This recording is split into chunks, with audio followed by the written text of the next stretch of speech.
Oui, justement, je reviens ce matin. J'étais supposé revenir sur la vidéo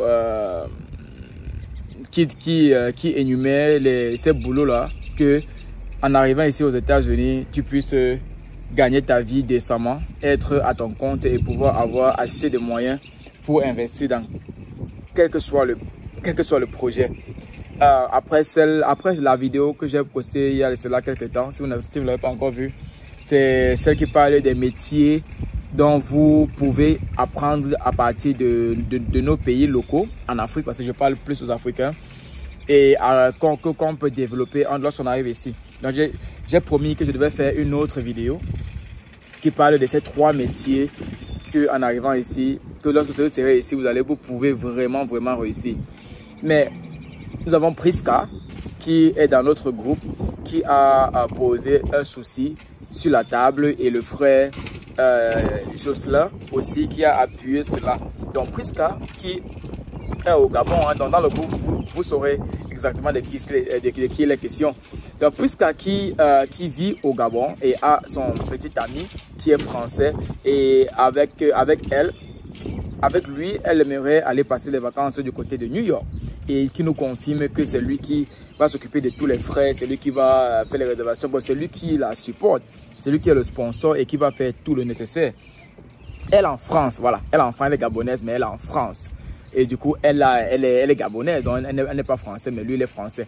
Donc, et elle se disait comment faire, quels sont le contournements, sinon comment exceller à ce qu'elle puisse avoir le visa, quelle est la procédure.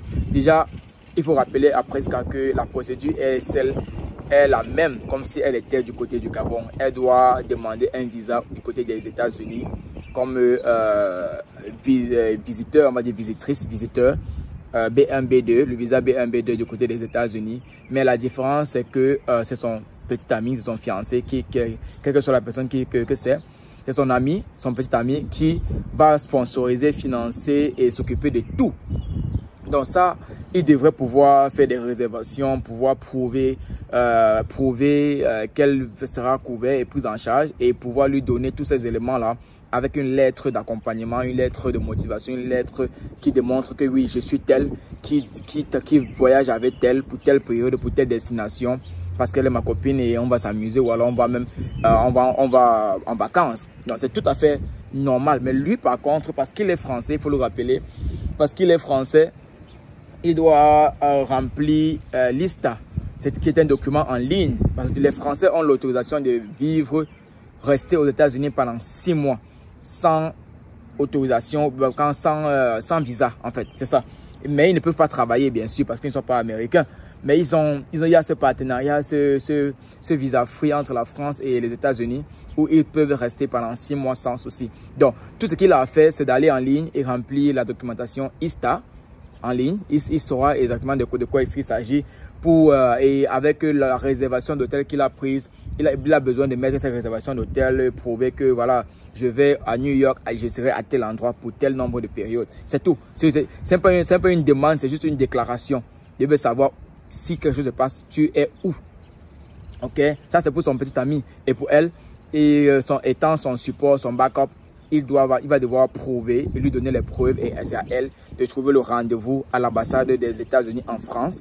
Pas besoin de rentrer au Gabon, en France, et remplir cette documentation-là. Donc, il y a Priska, et comme je disais, il y avait aussi Jocelyn, qui est du côté, quand il est au Sénégal, je ne sais plus trop, qui a dit qu'il a son rendez-vous qui est imminent du côté du Sénégal, et qui doit passer l'interview dans 10 jours.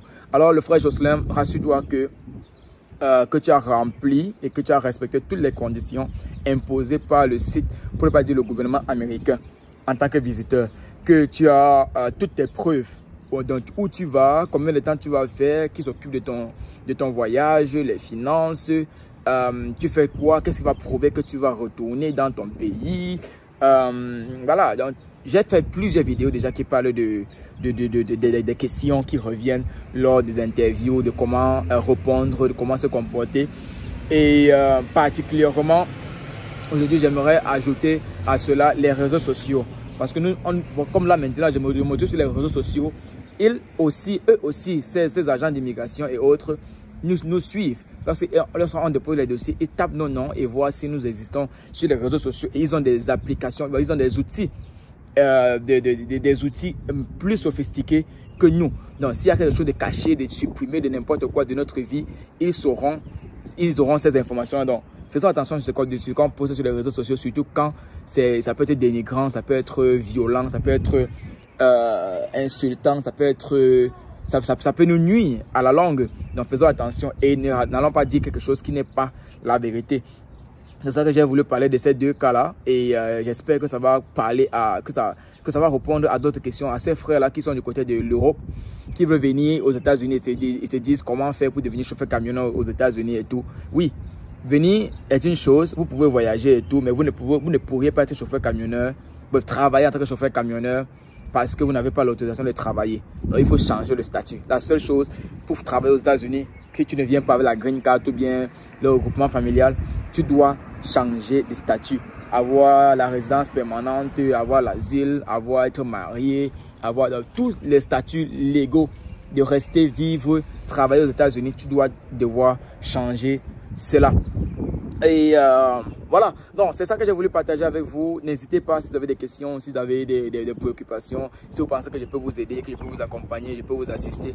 N'hésitez pas à déposer ça en commentaire, liker cette vidéo pour que d'autres personnes voient cette vidéo. Et voilà, même les Français qui se disent, voilà, nos frères africains qui arrivent en France et que leur rêve, ce sont les États-Unis ou le Canada. Sachez que comme vous somnolez en France là, la France déjà est le rêve de quelqu'un d'autre, ok?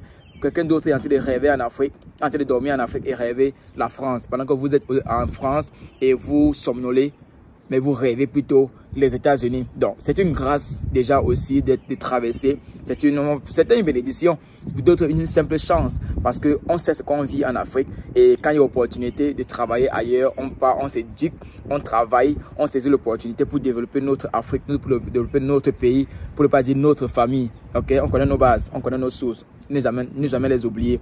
Même quand on avance, il faut savoir d'où on vient. Donc, lorsqu'on sort, saisissons les opportunités. Lorsqu'on arrive déjà en France, en Belgique, en Allemagne et autres, là, essayons d'avoir la nationalité. Parce qu'il y a la nationalité française, allemande et autres. Venir aux États-Unis, c'est juste un billet d'avion. Ok? Donc, pour toi qui est arrivé en France, en Europe, et qui veut absolument venir aux États-Unis, c'est déjà une chance d'arriver où tu es arrivé. Et si tu peux avoir les papiers en France, la nationalité, c'est une ouverture très grande. Et venir aux États-Unis et trouver le moyen de changer de statut, pourquoi pas? Que de tout abandonner. Oui, je parle à certains que lorsqu'ils vont voir la vidéo, ils sauront que je m'adresse à eux. Que de tout abandonner en Europe pour venir aux États-Unis, au Canada, parce que c'est ton rêve. Oui. D'autres, leur rêve, c'est de venir en Europe. Pendant que ton rêve, c'est de venir aux États-Unis, tu as déjà en train de réaliser le rêve de quelqu'un d'autre. C'est une grâce. Donne le maximum, réalise le maximum avec cela avant de réaliser ta part de rêve. Ne tue pas ton rêve, mais donne le maximum, maximise et donne-toi toutes les possibilités.